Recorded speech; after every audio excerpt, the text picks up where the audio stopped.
Hoy es 21 de junio y es día de San Luis Gonzaga. Luis Gonzaga era una de esas almas predilectas sobre las que Dios derrama gracias y dones en abundancia para mantenerlas en la inocencia.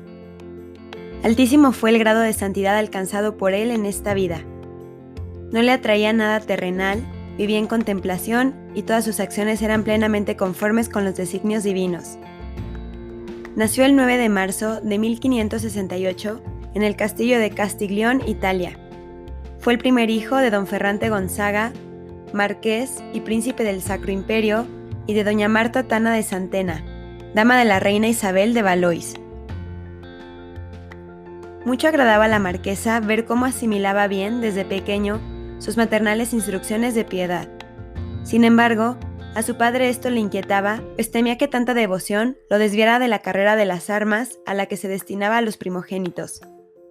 Desde que el niño tenía 4 años, jugaba con cañones y arcabuces en miniatura, y a los 5, su padre lo llevó a Casamaggiore, donde unos 3.000 soldados se ejercitaban en preparación para la campaña de la expedición española contra Túnez. Durante su permanencia en aquellos cuarteles, que se prolongó durante varios meses, el pequeño Luis se divertía en grande al encabezar los desfiles y al marchar al frente del pelotón con una pica al hombro. En cierta ocasión, mientras las tropas descansaban, se las arregló para cargar una pieza de la artillería, sin que nadie lo advirtiera, y dispararla, con la consiguiente alarma en el campamento. Rodeado por los soldados, aprendió la importancia de ser valiente y del sacrificio por grandes ideales, pero también adquirió el rudo vocabulario de las tropas. Al regresar al castillo, las repetía cándidamente. Su tutor lo reprendió, haciéndole ver que aquel lenguaje no solo era grosero y vulgar, sino blasfemo. Luis se mostró sinceramente avergonzado y arrepentido, de modo que, comprendiendo que aquello ofendía a Dios, jamás volvió a repetirlo. Apenas tenía 7 años de edad cuando experimentó lo que podría describirse mejor como un despertar espiritual. Siempre había dicho sus oraciones matinales y vespertinas, pero desde entonces y por iniciativa propia recitó a diario el oficio de Nuestra Señora, los 7 salmos penitenciales y otras devociones, siempre de rodillas y sin cojincillo. Su propia entrega a Dios en su infancia fue tan completa que, según su director espiritual, San Roberto Bellarmino, y 3 de sus confesores, nunca en toda su vida cometió un pecado mortal. En 1577, su padre lo llevó con su hermano Rodolfo a Florencia, Italia, dejándolos al cargo de varios tutores para que aprendiesen el latín y el idioma italiano puro de la Toscana. Cualesquiera que hayan sido sus progresos en estas ciencias seculares, no impidieron que Luis avanzara a grandes pasos por el camino de la santidad, y desde entonces solía llamar a Florencia la Escuela de la Piedad. Un día que la marquesa contemplaba a sus hijos en oración, exclamó: «Si Dios se dignase escoger a uno de vosotros para su servicio, qué dichosa sería yo». Luis le dijo al oído: «Yo seré el que Dios escogerá». Desde su primera infancia se había entregado a la Santísima Virgen. A los 9 años, en Florencia, se unió a ella haciendo el voto de la virginidad. Después resolvió hacer una confesión general, de la que data lo que él llama su conversión. A los 12 años, había llegado al más alto grado de contemplación. A los 13, el obispo San Carlos Borromeo, al visitar su diócesis, se encontró con Luis, maravillándose de que en medio de la corte en que vivía, mostrase tanta sabiduría e inocencia, y le dio él mismo la primera comunión.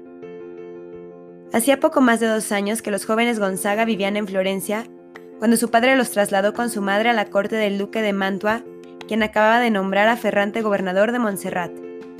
Esto ocurría en el mes de noviembre de 1579, cuando Luis tenía 11 años y 8 meses. En el viaje, Luis estuvo a punto de morir ahogado al pasar el río Tesín, crecido por las lluvias. La carroza se hizo pedazos y fue a la deriva.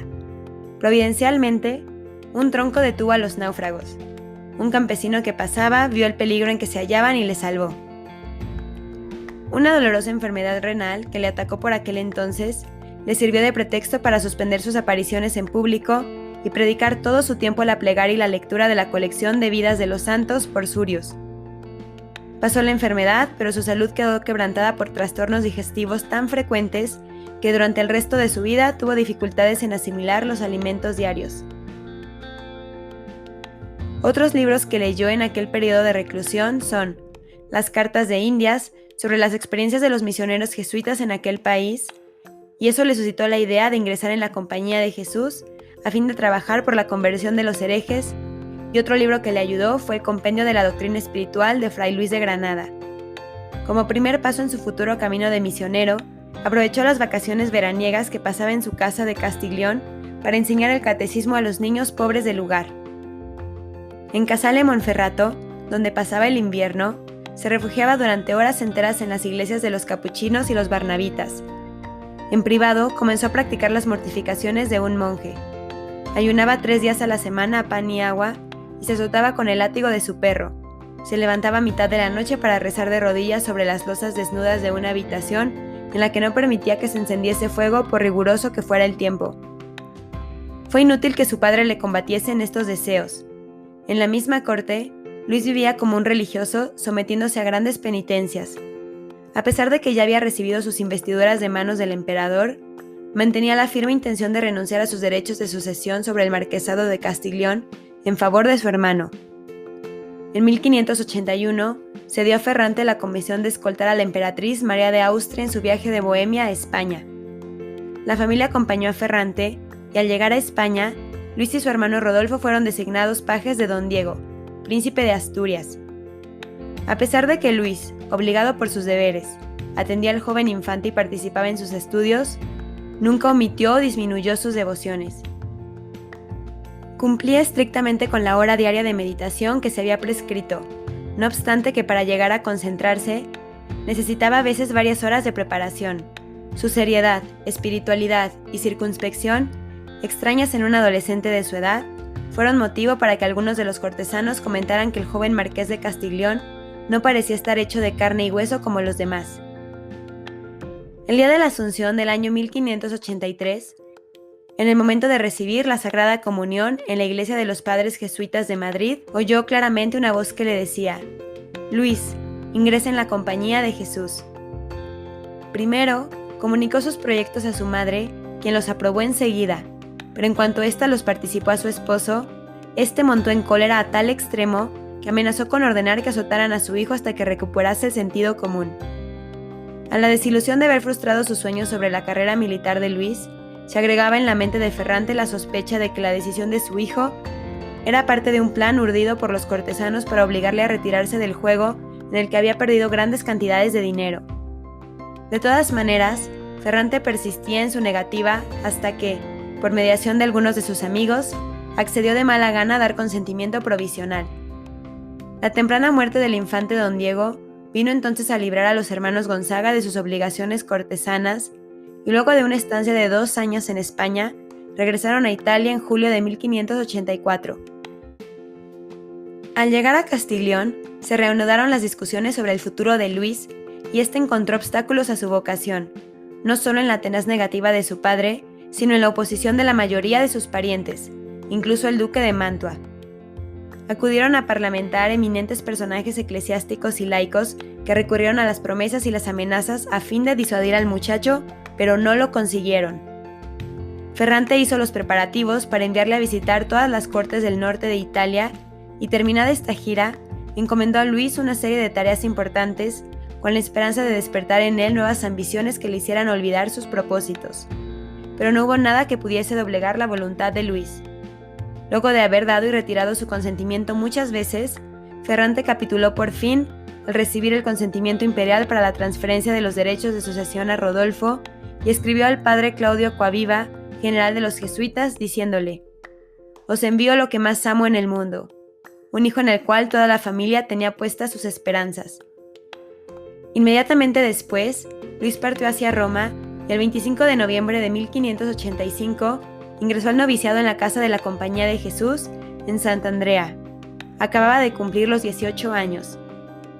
Al tomar posesión de su pequeña celda, exclamó espontáneamente: «Este es mi descanso para siempre. Aquí habitaré, pues así lo he deseado». Sus austeridades, sus ayunos, sus vigilias habían arruinado ya su salud hasta el extremo de que había estado a punto de perder la vida. Sus maestros habían de vigilarlo estrechamente para impedir que se excediera en las mortificaciones. Al principio, El joven tuvo que sufrir otra prueba cruel. Las alegrías espirituales que el amor de Dios y la belleza de la religión le habían proporcionado desde su más tierna infancia desaparecieron.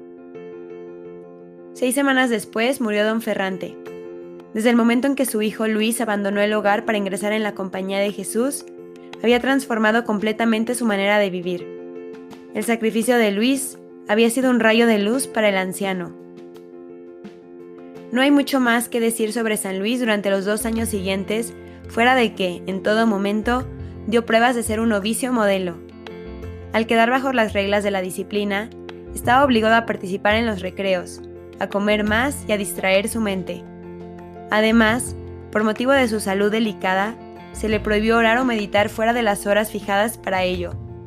Luis obedeció, pero tuvo que librar una recia lucha consigo mismo para resistir el impulso a fijar su mente en las cosas celestiales.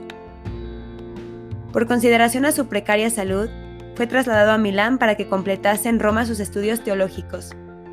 Solo Dios sabe de qué artificio se valió para que le permitieran ocupar un cubículo estrecho y oscuro, debajo de la escalera y con una claraboya en el techo, sin otros muebles que un camastro, una silla y un estante para los libros. Luis suplicaba que se le permitiera trabajar en la cocina, lavar los platos y ocuparse en las tareas más serviles. Cierto día, hallándose en Milán, en el curso de sus plegarias matutinas, le fue revelado que no le quedaba mucho tiempo por vivir. Aquel anuncio le llenó de júbilo y apartó aún más su corazón de las cosas de este mundo. Durante esa época, con frecuencia en las aulas y en el claustro se le veía robado en la contemplación. Algunas veces, en el comedor y durante el recreo, caía en éxtasis. Los atributos de Dios eran los temas de meditación favoritos del santo, y al considerarlos, parecía impotente para dominar la alegría desbordante que le embargaba. En 1591, atacó con violencia a la población de Roma una epidemia de fiebre. Los jesuitas, por su cuenta, abrieron un hospital en el que todos los miembros de la orden, desde el padre general hasta los hermanos legos, prestaban servicios personales. Luis iba de puerta en puerta con un zurrón, mendigando víveres para los enfermos. Muy pronto, después de implorar ante sus superiores, logró cuidar de los moribundos. Luis se entregó de lleno limpiando las llagas, haciendo las camas y preparando a los enfermos para la confesión. Luis contrajo la enfermedad. Había encontrado un enfermo en la calle y cargándolo sobre sus espaldas, lo llevó al hospital donde servía. Pensó que iba a morir y con grandes manifestaciones de gozo, que más tarde lamentó por el escrúpulo de haber confundido la alegría con la impaciencia, recibió el viático y la unción. Contrariamente a todas las predicciones, se recuperó de aquella enfermedad, pero quedó afectado por una fiebre intermitente que, en 3 meses, le redujo a un estado de gran debilidad. Luis vio que su fin se acercaba y escribió a su madre: «Alegraos, Dios me llama después de tan breve lucha. No lloréis como muerto al que vivirá en la vida del mismo Dios. Pronto nos reuniremos para cantar las eternas misericordias». En sus últimos momentos, San Luis no pudo apartar su mirada de un pequeño crucifijo colgado ante su cama. En todas las ocasiones que le fue posible, se levantaba del lecho, por la noche, para adorar al crucifijo, para besar una tras otra las imágenes sagradas que guardaba en su habitación y para orar, hincado en el estrecho espacio entre la cama y la pared. Con mucha humildad, pero con tono ansioso, preguntaba a su confesor, San Roberto Belarmino, si creía que algún hombre pudiese volar directamente a la presencia de Dios sin pasar por el purgatorio. San Roberto le respondía afirmativamente, y como conocía bien el alma de Luis, le alentaba a tener esperanzas de que se le concediera esa gracia. En una de aquellas ocasiones, el joven cayó en un arrobamiento que se prolongó durante toda la noche, y fue entonces cuando se le reveló que habría de morir en la octava del Corpus Christi. Durante todos los días siguientes, recitó el Te Deum como acción de gracias. Algunas veces se le oía gritar las palabras del Salmo: «Me alegré porque me dijeron, iremos a la casa del Señor». En una de esas ocasiones agregó: «Ya vamos con gusto, Señor, con mucho gusto». Al octavo día parecía estar mejorando, que el padre rector habló de enviarle a Frascati. Sin embargo, Luis afirmaba que iba a morir antes de que se despuntara el alba del día siguiente y recibió de nuevo el viático. Al padre provincial, que llegó a visitarle, le dijo: «Ya nos vamos, padre, ya nos vamos». «¿A dónde, Luis?». Al cielo. Oigan a este joven, exclamó el provincial. Habla de ir al cielo como nosotros hablamos de ir a Frascati. Al caer la tarde, se diagnosticó que el peligro de muerte no era inminente y se mandó a descansar a todos los que le velaban con excepción de 2. A instancias de Luis, el padre Belarmino rezó las oraciones para la muerte antes de retirarse. El enfermo quedó inmóvil en su lecho y solo en ocasiones murmuraba: «En tus manos, Señor». Entre las 10 y las 11 de aquella noche, se produjo un cambio en su estado y fue evidente que el fin se acercaba. Con los ojos clavados en el crucifijo y el nombre de Jesús en sus labios, expiró alrededor de la medianoche entre el 20 y el 21 de junio de 1591, al llegar a la edad de 23 años y 8 meses. Los restos de San Luis Gonzaga se conservan actualmente bajo el altar de Lancelotti en la iglesia de San Ignacio, en Roma. Fue canonizado en 1726. El Papa Benedicto XIII lo nombró protector de estudiantes jóvenes, y el Papa Pío IX lo proclamó patrono de la juventud cristiana. Inocentísimo Luis, que por especial gracia de Dios y con el auxilio de la Inmaculada Virgen María, estuviste siempre libre no solo de toda culpa grave, sino aún de las tentaciones contra la pureza, humildemente te ruego que me alcances del purísimo corazón de Jesús, que todo lo padeció, menos ser calumniado contra esta virtud, y de su excelsa Madre, la Virgen Purísima e Inmaculada, la gracia de resistir siempre al punto de cualquier pensamiento impuro y de morir 1000 veces antes que manchar mi alma con un pecado grave. Amén. San Luis Gonzaga, ruega por nosotros.